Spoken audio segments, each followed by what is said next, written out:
وسلم وإلى آله وصحبه أجمعين وإلى حضرات جميع الأنبياء والمرسلين عليهم الصلاة والسلام وإلى حضرات جميع الأولياء والصالحين وجميع المؤمنين والمؤمنات والمسلمين والمسلمات الأحياء منهم والأموات وإلى حضرات آبائنا وأمهاتنا وأجدادنا وجداتنا وعشيرتنا ومعلمينا ومن لهم حقوق علينا شيء لله لهم الفاتحة. أعوذ بالله من الشيطان الرجيم. بسم الله الرحمن الرحيم. الحمد لله رب العالمين الرحمن الرحيم مالك يوم الدين إياك نعبد وإياك نستعين اهدنا الصراط المستقيم صراط الذين أنعمت عليهم غير المغضوب عليهم ولا الضالين آمين. الحمد لله الذي هدانا لهذا وما كنا لنهتدي لولا أن هدانا الله والصلاة والسلام على أشرف الأنبياء والمرسلين وعلى آله وصحبه أجمعين. رب اشرح لي صدري ويسر لي أمري واحلل عقدة من لساني يفقهوا قولي. سبحانك لا علم لنا إلا ما علمتنا إنك أنت العليم الحكيم ولا حول ولا قوة إلا بالله العلي العظيم. أما بعد.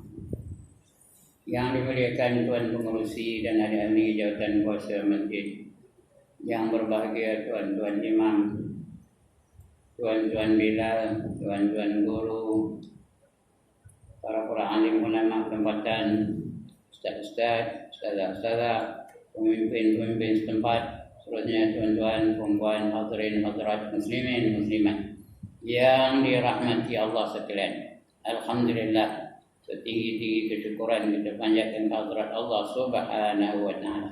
Kerana pada malam ini dengan izinnya, dengan limpah kurnianya, dengan kasih sayangnya, diberinya kita kesempatan untuk berada di dalam masjid yang mulia ini. Sama-sama kita solat maghrib berjemaah. InsyaAllah nanti akan berjemaah juga. Dan insyaAllah juga subuh besok berjemaah. InsyaAllah zuhur besok berjemaah. Asar besok pun berjemaah juga. Maghrib besok berjemaah. Sampai bila? Sampai kita dipadamkan oleh Allah SWT. Sentiasa 5 waktu lagi malam kita sentiasa berada dalam solat yang berjemaah. Bagi orang lelaki, bagi orang perempuan tak apa. Ya, you are excused. Dimaafkan. Lelaki mesti berjemaah kerana hukumnya fardu kifayah.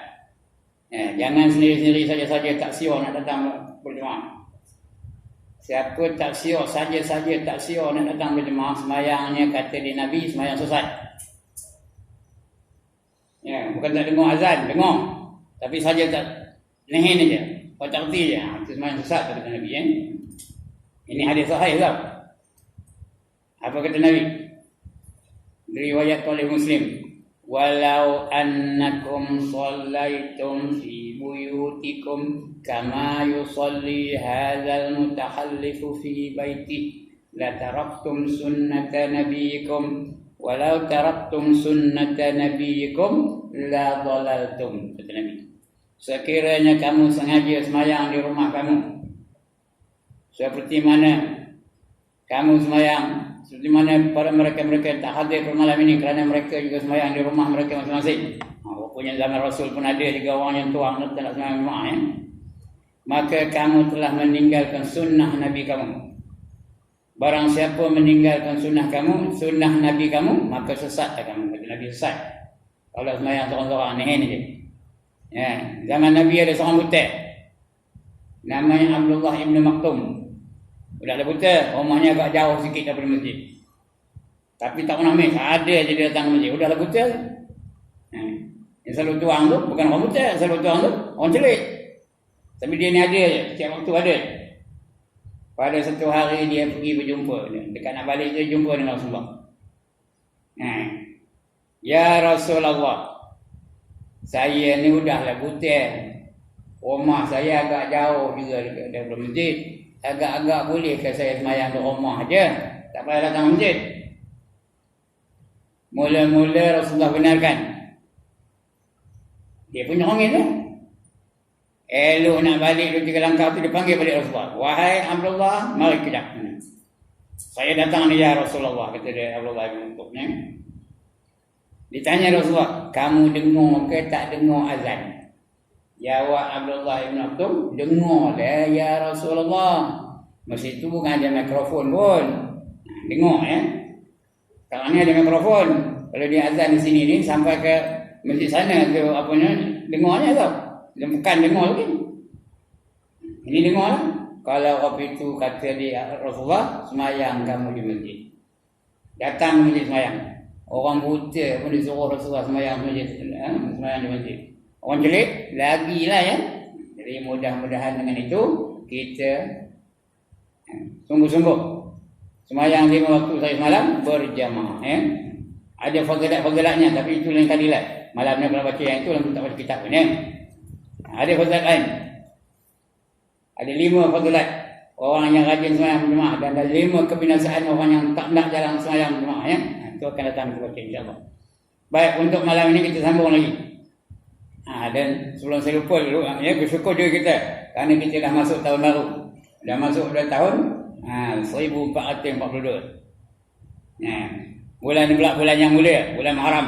Banyak perkara-perkara yang berlaku di bulan Muharram. Di antara yang paling besar ialah hari Ashura, 10 bulan Muharram. Banyak benda-benda yang berlaku pada 10 bulan Muharram ya. Di antaranya apa?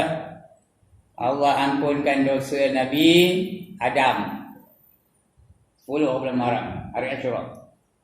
Diketemukan Adam dengan Hawa kita Hawa juga pada 10 bulan Muharram. Nabi Isa diangkat ke langit setelah dikepung oleh pihak Yahudi juga 10 bulan Muharram. Nabi Nuh kapalnya mendarat di Bukit Judi juga 10 bulan Muharram. Nabi Musa lepas daripada tentera Fir'aun 10 bulan Muharram. Fir'aun pula tenggelam di dalam laut juga pada 10 bulan Muharram, Laut Merah ya. Nabi Ayub sembuh dari penyakitnya juga 10 bulan Muharram. Nabi Sulaiman kembali kepada kerajaannya 10 bulan Muharram. Nabi Yaqub celik daripada putihnya, penyakit putih itu celik juga pada 10 bulan Muharram. Nabi Yunus keluar dari perut ikan juga 10 bulan Muharram. Banyak penuh peristiwa-peristiwa yang berlaku pada 10 bulan Muharram ya. Kalau nak tahu, baca kitab namanya Durratun Nasihin. Itu banyak cerita-cerita Nabi yang berlaku pada 10 bulan Muharram. Dan pada 10 bulan Muharram juga banyak jenis-jenis ibadah yang patut kita lakukan ya. Alright, untuk malam ini kita sambung lagi pembacaan kita. Bukan pengajian pun, saya bukan ngajar ni, saya baca je ya. Tuan-tuan dan puan dengar je lah. Saya nak baca. Ya, mana yang di kitab semak. Kitab saya ni muka surat 340. Kita cari tak berapa? Tuan Jiza. 340. Tajuknya ialah perkara-perkara yang membatalkan syahadat. Perkara-perkara yang menyebabkan orang itu jadi kafir. Apa saja yang berlaku pada dia, kalau dia lakukan benda ini maka jadi kafir saja. Itu tajuk kecilnya. Tajuk besarnya perkara-perkara yang membatalkan syahadahnya. Tajuk kecilnya kata-kata ulama. Kata-kata ulama mengenai pembatalan iman. Panjang. Kata-kata ulama ni panjang ya. Sampai kepada ayat Qurannya ada, hadisnya ada, sampai kata-kata ulama pun ada. Jadi sehingga apa? Tidakkah kita melihat bagaimana hebatnya serangan Al-Hafiz Ibn Katsir pada abad ke-8 terhadap undang-undang baru yang diadakan oleh musuh Islam, iaitu Jangkir Khan namanya. Jangkir Khan. Dia mengeluarkan undang-undang ditentang oleh Ibn Katsir. Itu zaman itu ya. Dah kita baca ulang surah ni. Untuk malam ini kita sambung lagi. Tidakkah kita melihat bagaimana Ibn Katsir menyifatkan keadaan umat Islam pada abad yang ke-14 ini? Ketika itu orang Tatar sedang bermaharajalela. Orang Tatar sedang memusnahkan negara-negara Islam. Tapi akhirnya orang Tatar itu sendiri menerima Islam. Hebatnya Islam. Orang Tatar sendiri menerima Islam. Sebelum itu segala sungai Tigris, sungai Euphrates tu hitam kena dibasahi oleh warna-warna dakwat yang cair dalam sungai. Habis kitab-kitab, beratus-ratus beribu-ribu kitab dicampak oleh orang Tatar. Tapi akhirnya dengan kehebatan Islam, dengan tertarik mereka dengan Islam, mereka pun menerima Islam. Itu hebatnya. Jadi itu dipelopori oleh ulama lah, di antaranya Ibnu Katsir tadi menyebabkan keadaan Islam pada abad yang ke-14 ini. Ini adalah satu masa saja dari masa segolongan daripada pemerintahan mereka. Setelah berlalu masa dengan cepat, mereka bercampur dengan umat Islam, lalu hilanglah kesan-kesan peninggalan mereka. Islam tu makin lama makin lemah, makin lama makin lemah, makin lama makin lemah, sehingga hilanglah peninggalan Islam tu. Ya, makin lama makin lemah, makin lama makin lemah. Tambah ketika di tahun-tahun yang akhir-akhir tu, penjajah mula menjajah, British menjajah tanah Melayu, ya, Belanda menjajah Indonesia, Amerika menjajah Filipina, ya. Lagi kerajaan-kerajaan Eropah banyak menjajah di negara-negara Afrika, ya. Maka hilanglah kesan-kesan Islam tu sikit, dan manusia pun dah mula menerima cara hidup orang kafir. Walaupun mereka tahu, tapi lambat laun daripada anak-anak cucu-cucu ni dah tak ada lagi kuat pegangan terhadap Islam, ya. Kemudian keadaan umat Islam hari ini lebih buruk. Hari ini lebih buruk daripada sebelum ni, ya. Sekarang ni lebih buruk. Walaupun penjajah dah tak ada, tapi sistem penjajahan masih ada dah. Ada ke tak ada? Penjajahannya dah tak ada, tapi sistemnya masih ada. Ekonominya masih ada, pendidikannya masih ada, kebudayaannya masih ada, hiburannya masih ada, ya, pergaulannya masih ada.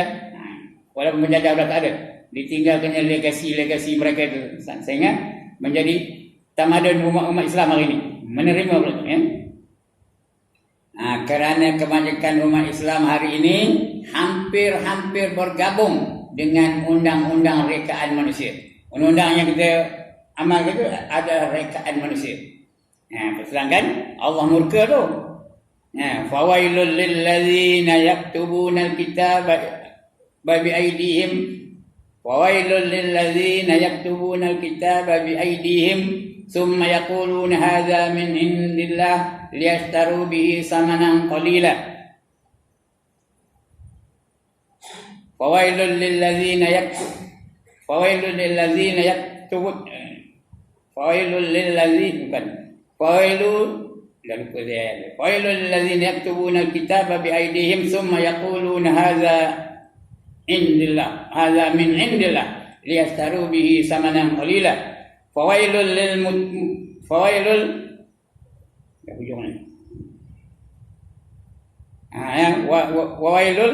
fawailul lil, dah lupa saya hujung ayat ini, surah Al-Baqarah ayat 74, ayat 79.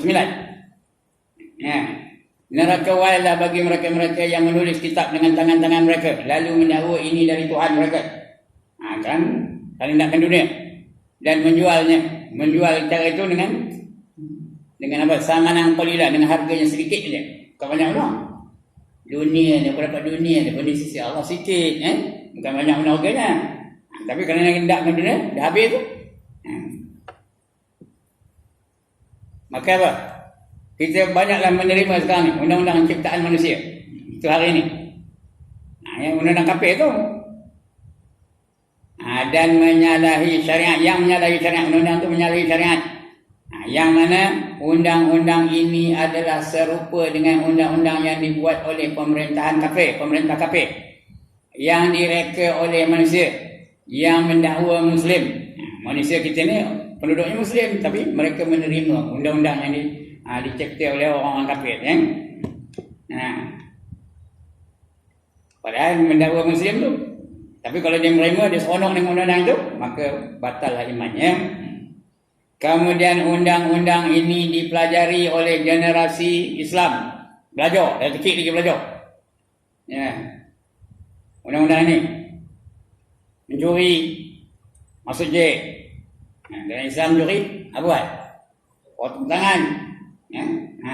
Dan tapi undang-undang apa dalam kafir itu mencuri masuk jail, masuk penjara.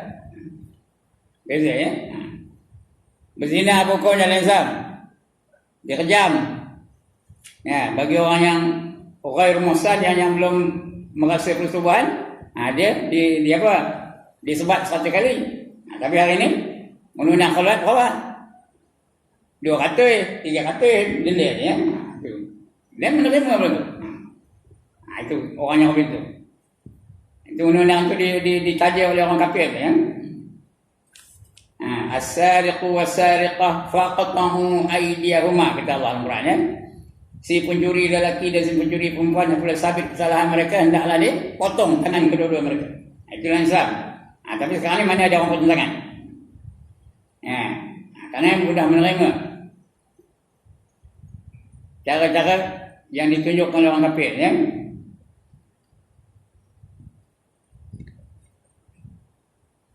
Kemudian undang-undang inilah yang direka oleh manusia yang mendakwa Muslim. Kemudian undang-undang ini dipelajari oleh generasi Islam. Ya, kecil lagi dah belajar undang-undang kafir ni tadi.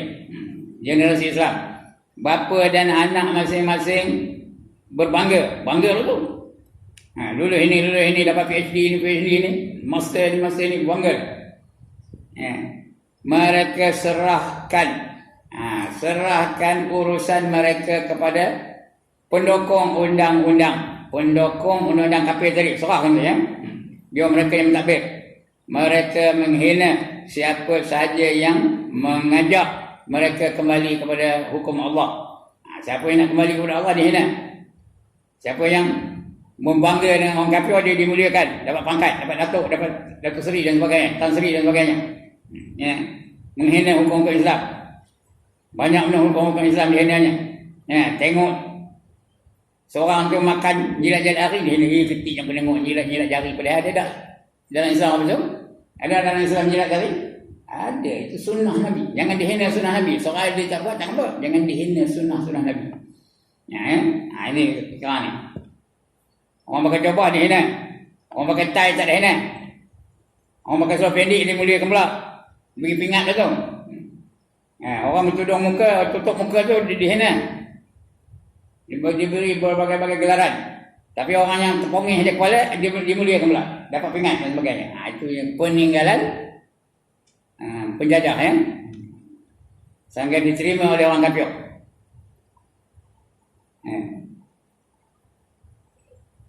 Wailul lil ladzina ma katabat aydihim. Wailul. Ayat tadi saya jenuh ingat tak jumpa lagi ya. Wailul lil ladzina yaktubuna al-kitaba bi aydihim thumma yaquluna hadza min 'indillahi liyashtaru bihi samanan qalila. Fawailul lil ladzina fawailul lima katabat aydihim wailul mimma yaksibun. Ya, wailul ma yaksibun. Itu dah 78 ayat Suratul Baqarah tadi. Mereka serahkan urusan mereka. Orang Melayu dah betul dulu. Dulu semuanya undang-undang dalam akta Islam tu. Kerajaan Perak mengamalkan undang-undang Islam. Kerajaan Terengganu mengamalkan undang-undang Islam. Semua dalam tulisan Jawi belaka. Kenapa nak tulis Jawi pun tak ada. Kenapa? Karena itu mereka takut. Tulisan Jawi pun takut. Orang Melayu pun ada apa tu? Dia tak nak tulisan Jawi. Dihapuskan tulisan Jawi daripada sekolah. Udah tak kerti baca Quran. Ini yang berlaku hari ini. Jadi Quran tu menggelaman kejauh.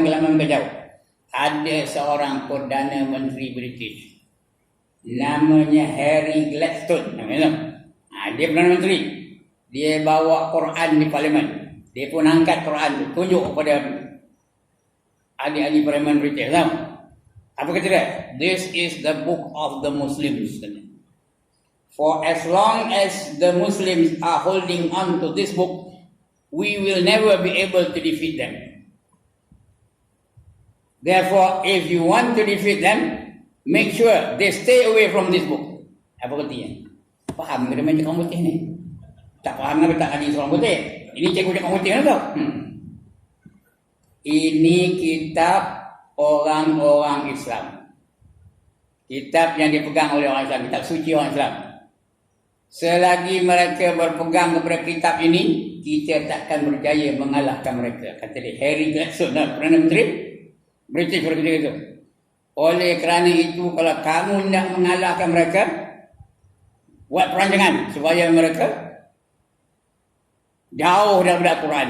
Jangan ikut Quran, jauh dari Quran. Maka itu yang datang hiburan, datang berbagai-bagai ekonomi riba dan sebagainya. Makin lama makin jauh, makin lama makin jauh, makin lama makin jauh. Sudah jadi lemah umat Islam.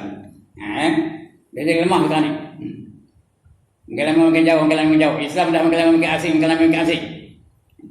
Kerana dia asalnya asing. Ya. Mulanya asing.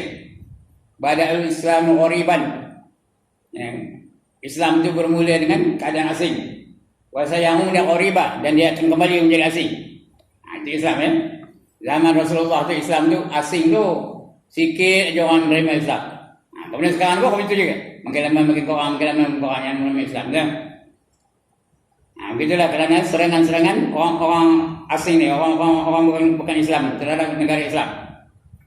Bermula di tanah Melayu apa juga. Mula-mula kita amalkan negara Islam. Undang-undang Islam kita amalkan.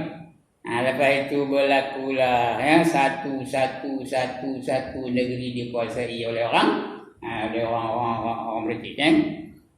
Tengok di negeri Perak. Bermula dari perbalahan, pertikaian antara dua orang pembesar negeri Perak. Ya, seorang namanya Raja Yusof, seorang lagi namanya Raja Abdullah. Raja Abdullah tu raja muda.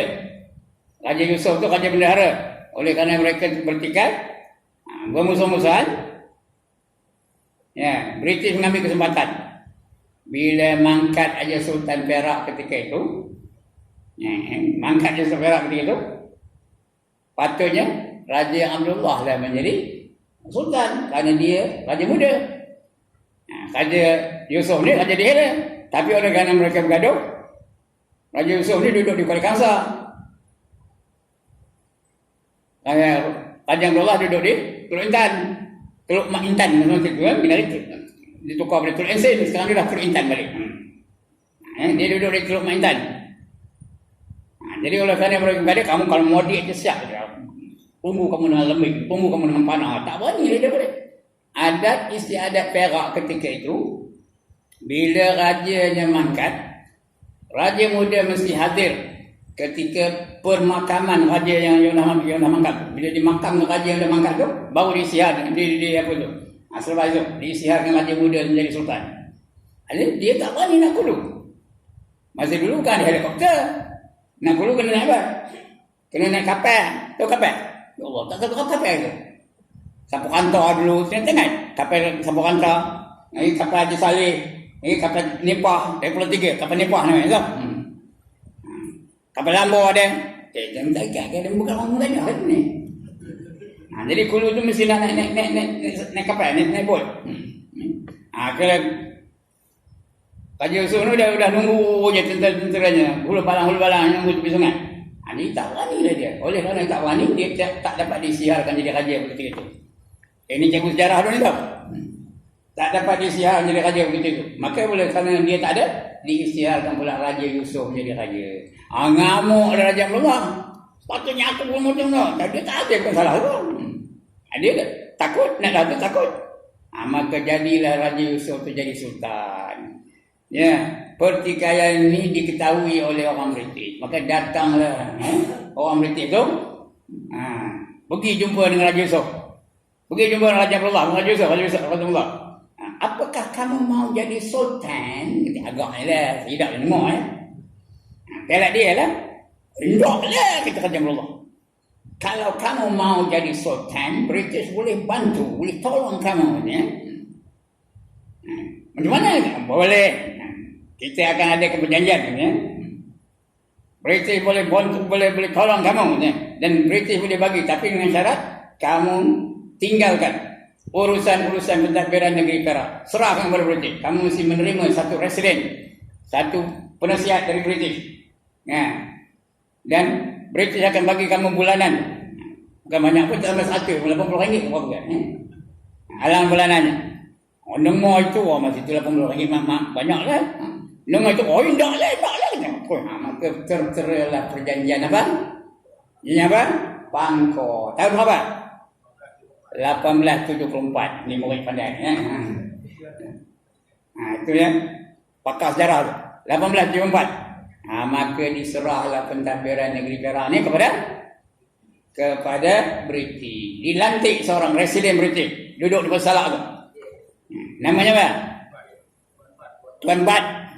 Kata kita Tuan Bat. Nama dia sebenarnya J.W.W. Bush. Tapi kita panggil dia Tuan Bat. Ini bermulanya. Campur tangan British dalam negara dalam negeri Perak. Lepas itu di Selangor. Lepas itu di Pahang. Lepas itu Negeri Sembilan. Banyak cerita ya. Akhirnya lama-lama makin lama makin menerima kita secara sistem cara pemerintahan British kan. Kemudian tengok ni, malahan mereka turut masuk campur. Mereka campur ya, masuk